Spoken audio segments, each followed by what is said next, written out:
Je vivais une retraite spirituelle à l'abbaye de Picquigny dans le nord de la France. Les chambres communiquaient avec les salles d'activité par un long couloir. En plein milieu de ce passage obligé se trouvait une sorte de regard sans cadenas encastré dans le mur, portant l'inscription suivante « Interdiction formelle d'ouvrir cette porte ». Le premier jour, je la remarquais à peine. Mais le deuxième jour, je me suis demandé pourquoi cette interdiction et surtout pourquoi n'avoir pas mis une serrure sur cette porte. Au fil des jours, cette question devint l'obsession de ma vie. Et le sixième jour, je ne résistais plus. Vérifiant soigneusement que personne n'était dans le couloir, j'ouvris discrètement la petite porte. À l'intérieur se trouvait un disjoncteur électrique et collé dessus une simple inscription. Qu'espérais-tu trouver derrière cette porte? Je la refermai rapidement, honteux d'avoir cédé bêtement à la tentation. Tentation, le mot est lâché. Pourquoi diable tombons-nous dans les tentations aussi puériles? Nous jurons qu'on ne nous y reprendra plus et nous achoppons sur les mêmes tentations. Aujourd'hui, nous allons essayer de démasquer les ruses du diable et surtout apprendre à surmonter la tentation.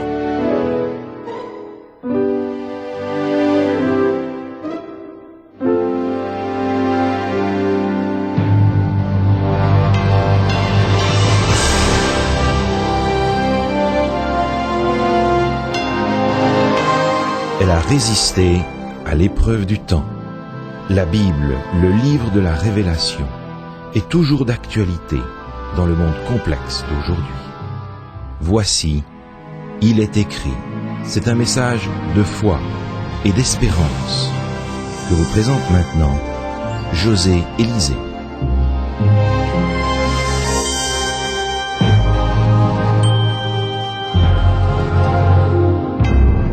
Vous êtes-vous déjà demandé ce qui rend la tentation si irrésistible? Si nous nous arrêtions le temps de réfléchir à nos péchés avant de les commettre, nous nous éviterions certainement de nombreux échecs.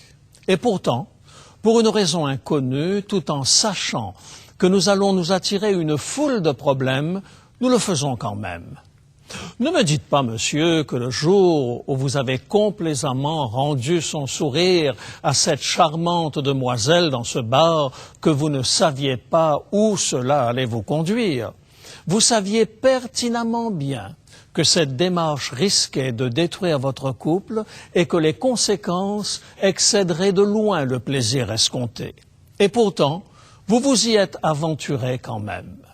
Le simple bon sens tire la sonnette d'alarme, mais une force inconnue vous incite à aller de l'avant. C'est le cartooniste Hergé, dans un de ses albums, qui représentait la tentation du capitaine Haddock, ivrogne repenti, par un ange qui le suppliait d'arrêter, tandis que le petit diable l'incitait à prendre une dernière gorgée. Nous sourions parce que nous pouvons tous nous reconnaître dans ces comportements. Que les anges ou les démons soient réellement perchés sur nos épaules importe peu, mais le combat entre le bien et le mal, lui, est bien réel. L'apôtre Paul lui-même en a fait l'expérience dans sa propre vie. Voici ce qu'il en dit dans son épître aux Romains. Romains chapitre 7, versets 22 et 23. Romains chapitre 7, versets 22 et 23.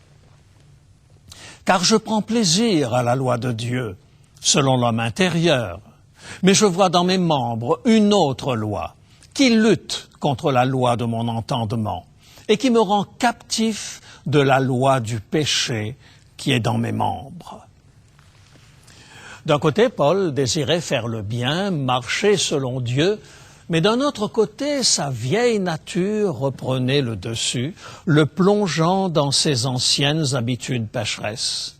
Même lorsqu'il savait que ce qu'il faisait était mal, il cédait quand même à la tentation. Si ça ne vous rappelle rien, alors vous et moi ne vivons pas sur la même planète. Dans ma propre vie, après plus de 50 ans de bonnes résolutions, il y a encore aujourd'hui des moments dont je ne suis pas particulièrement fier. Laissez-moi vous confesser une colère qui aujourd'hui encore me met mal à l'aise. Surtout, n'allez pas le répéter à quiconque. Ce n'est pas à mon honneur, mais j'avais l'excuse de la jeunesse. Un ami m'avait fait cadeau d'un autocollant en forme de poisson qu'il m'avait conseillé d'apposer sur l'arrière de ma voiture. Le poisson est un signe de reconnaissance entre les chrétiens, car le mot grec, ictus, poisson, est un acrostiche des attributs de Jésus. Jésus-Christ, Fils de Dieu, Sauveur. Mais voilà qu'un jour, un chauffeur se permit de me faire une horrible queue de poisson. Mon sang ne fit qu'un tour. Alors que mon humeur s'enflammait et que je sentais monter la pression, je savais très bien ce que la Bible disait concernant la colère. N'avais-je pas moi-même expliqué Proverbes chapitre 15, verset 1er, « Une réponse douce calme la fureur, mais une parole dure excite la colère » ? Je savais aussi que cela ne m'avancerait probablement à rien de perdre mon calme avec ce gars. Mais j'ai craqué. Je l'ai poursuivi en appuyant de toutes mes forces sur l'accélérateur et sur le klaxon. J'ai fini par le doubler et j'ai pilé devant lui pour lui apprendre les bonnes manières. C'est alors que je me suis souvenu du poisson que j'arborais si fièrement sur l'arrière de ma voiture. Jésus-Christ, Fils de Dieu, Sauveur. Imaginez, je proclamais par cet autocollant mon allégeance au Fils de Dieu et en même temps, je me comportais de manière totalement inappropriée. J'ai rarement eu aussi honte de toute ma vie. La seule chose que ce parfait inconnu, que j'avais ainsi humilié, allait sans doute retenir des chrétiens, c'est la façon dont je l'avais injurié. Alors, dites-moi, pourquoi agissons-nous ainsi alors que nous savons que c'est la chose à ne pas faire? Y a-t-il vraiment une force à l'œuvre qui tente de nous faire sombrer dans le péché? Est-ce possible que les mauvais anges nous murmurent effectivement des choses à l'oreille? Non seulement cela est possible, mais la Bible nous dit que c'est parfaitement vrai. Lors de la toute première tentation dans le Jardin d'Éden, la désobéissance n'a pas surgi de manière magique de l'esprit d'Ève. Les Écritures nous disent que le diable a pris la forme d'un serpent pour lui suggérer cette idée. Dieu a-t-il réellement dit que vous ne mangerez pas de tous les arbres du jardin? Oh non, dit Ève, nous pouvons manger de tous les arbres, sauf un, celui qui est au milieu du jardin. Dieu a dit que si nous en mangeons, nous allons mourir. Oh, c'est absurde, dit le grand trompeur. Vous n'allez pas mourir. Mais Dieu sait que si vous mangez de ce fruit, vous deviendrez comme lui, connaissant le bien et le mal. Vous serez comme des dieux.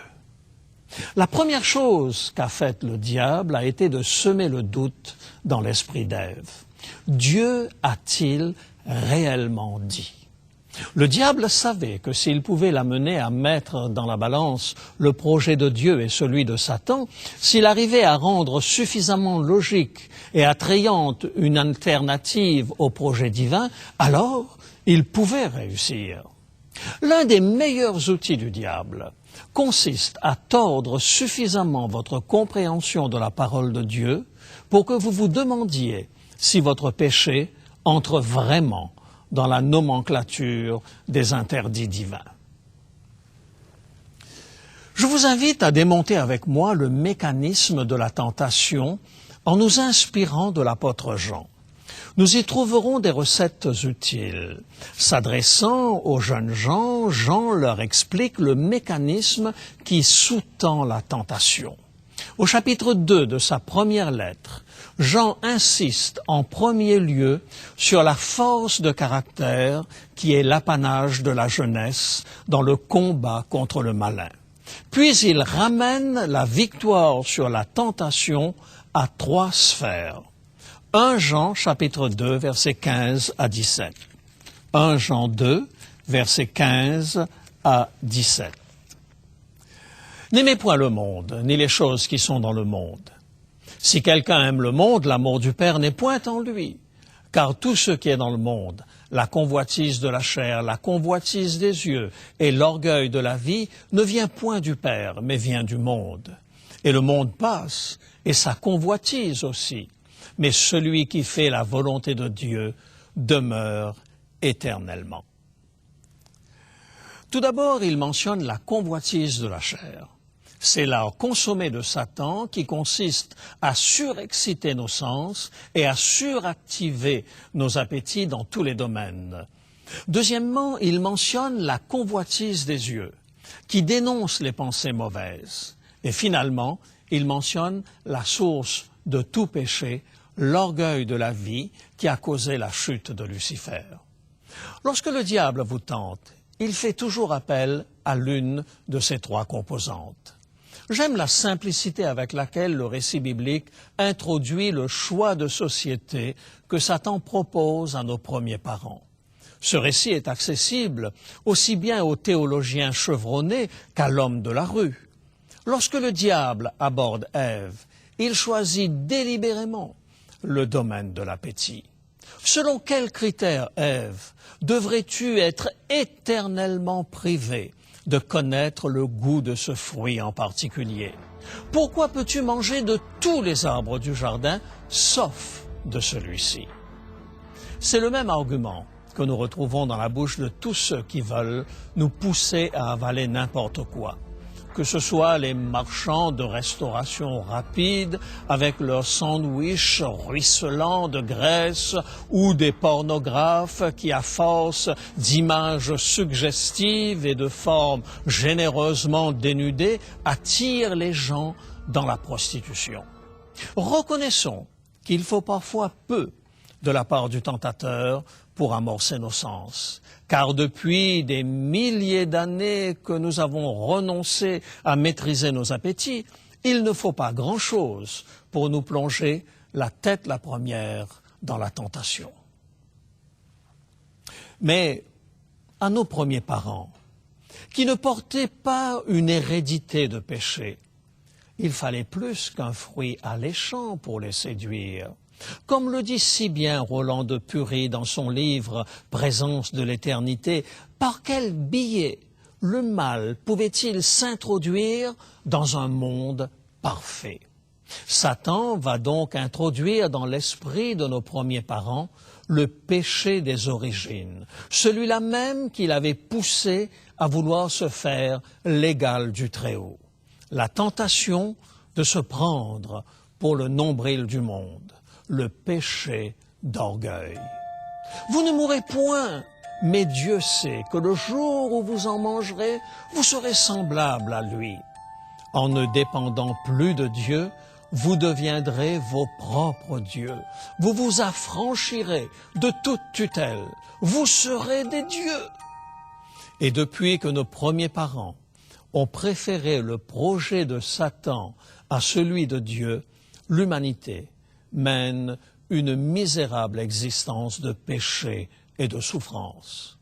Lorsque vous analysez les motivations profondes qui vous poussent à pécher, vous découvrez qu'elles tombent toutes dans l'une de ces trois sphères. La convoitise de la chair, la convoitise des yeux et l'orgueil de la vie. La convoitise de la chair s'adresse à notre appétit. C'est là que la gloutonnerie, l'ivrognerie, la sexualité débridée et d'autres péchés trouvent leurs racines. Je ne parle pas ici de ceux qui ont développé une accoutumance à la drogue, l'alcool, la cigarette ou même à des drogues dites dures. Ces personnes ne peuvent s'en sortir par la seule force de leur volonté. Elles ont besoin d'aide et ces dépendances cachent souvent de grandes souffrances. Mais avant qu'elles ne soient devenues accros, elles aussi ont goûté à la convoitise de la chair. La convoitise des yeux est aussi en étroite relation avec nos appétits. Lorsqu'Élisabeth et moi allions nous marier, nous avons dû passer un examen médical pour déterminer s'il n'y avait pas d'incompatibilité rhésus. Lorsque nous nous sommes présentés au laboratoire, Cela se voyait que nous allions bientôt nous marier. Un vieux monsieur, à côté de qui nous nous étions assis, nous a regardés d'un air complice, puis il a laissé échapper avec une certaine tristesse dans la voix « Vous savez, jeune homme, lorsque le bon Dieu nous enlève la capacité, il devrait aussi enlever le désir. » Que la parole de Jésus s'avérait pleine de sagesse. Le péché ne réside pas uniquement dans l'acte, mais aussi dans l'intention. Celui qui regarde une femme pour la convoiter a déjà commis un adultère, dit Jésus. C'est la convoitise des yeux. Nos 5 sens sont les avenues par lesquelles l'information est envoyée à notre cerveau. Et lorsque nous permettons à de mauvaises informations de pénétrer notre cerveau, nous nous préparons à un désastre moral. Le processus est simple. Si vos héros règlent toujours leurs différends à coups de poing, vous ne pourrez empêcher que ce mode de fonctionnement ne vous vienne à l'esprit lorsque vous-même êtes agressé. Des études ont démontré que chaque parole et chaque image qui entre dans notre cerveau y demeure. C'est simple à comprendre. Ne vous est-il jamais arrivé d'avoir complètement oublié un ami d'enfance, puis de vous en rappeler parfaitement lorsqu'il fait irruption dans votre vie 50 ans plus tard? Ce souvenir se cachait quelque part dans votre cerveau. C'était la connexion qui était coupée. La connexion rétablie, le souvenir parfaitement conservé est revenu à la surface. Imaginez que vous faites face à une agression. Votre cerveau, face à cette situation inusitée, va chercher, à partir des souvenirs enfouis dans votre cerveau, à rétablir la connexion qui pourrait éventuellement l'aider à trouver une solution. Si votre disque dur est composé uniquement de matériel violent, où croyez-vous que votre cerveau va trouver la solution? Un adolescent moyen d'Amérique du Nord, grâce à, ou plutôt à cause de la télévision, aura été témoin de milliers de meurtres chaque année. Il aura imprégné son subconscient d'un mode de gestion de conflits en opposition flagrante avec les lois morales et civiles. Quels réflexes instinctifs remonteront à la surface lorsqu'il se sentira agressé? Voilà pourquoi il est vital de nourrir notre cerveau d'informations positives. Et la meilleure façon de le faire, c'est de puiser les bons réflexes dans la sagesse de la Bible. L'orgueil de la vie, c'est la 3e sphère où tout péché prend naissance. Le péché, par définition, consiste à accorder une plus grande importance à soi-même qu'à n'importe qui d'autre. Parce que nous croyons avoir un droit à la prospérité matérielle, nous nous autorisons à voler. Parce que nous croyons que notre agenda est prioritaire sur celui des autres, nous jouons des coudes pour passer le premier. Lorsque l'homme se considère comme l'être le plus important au monde, lorsque l'égocentrisme est sa seule loi, cela débouche sur un orgueil incommensurable, celui qui conduit à accorder plus de valeur à ses propres désirs qu'à la voix de Dieu. C'est ce péché qui a entraîné la chute de Lucifer. La tentation devient presque insurmontable lorsque l'égocentrisme se cache derrière la sacro-sainte affirmation de soi. La force est en toi. Si tu veux, tu peux. Rien ne peut te résister. Ainsi, nous passons notre temps à nourrir le sentiment de notre propre suffisance et surtout, nous devenons incapables de distinguer entre orgueil et affirmation de soi. Par contre, lorsque nous démasquons les ruses du diable, nous nous offrons les moyens de vaincre la tentation. En apprenant à débusquer la convoitise des yeux, la convoitise de la chair et l'orgueil de la vie, nous serons mieux à même de gérer notre vie. Jésus se propose de remplir notre cœur de bonnes choses. Matthieu, chapitre 12 et le verset 35. Évangile de Matthieu, chapitre 12 et le verset 35.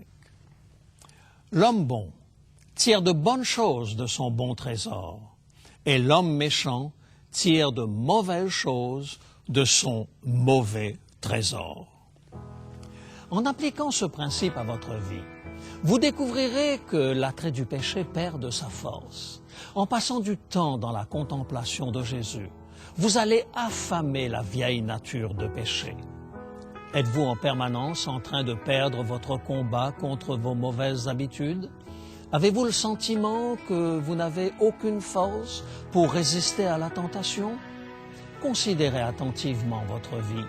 Souvenez-vous de vos choix lorsque vous vous êtes trouvé à la croisée des chemins et découvrez dans quel domaine le diable a nourri votre nature pécheresse. Découvrez quelles circonstances ont favorisé vos échecs. Présentez à Jésus ces circonstances et dites-lui en toute simplicité ce qui se passe en vous dans ces moments difficiles. Vous serez surpris de constater combien le Saint-Esprit vous éclairera sur vos points faibles. Vous trouverez en Jésus-Christ, celui qui a été tenté en toutes choses, le moyen de résister au harcèlement du diable. C'est Jésus seul qui vous donnera un moyen d'en sortir.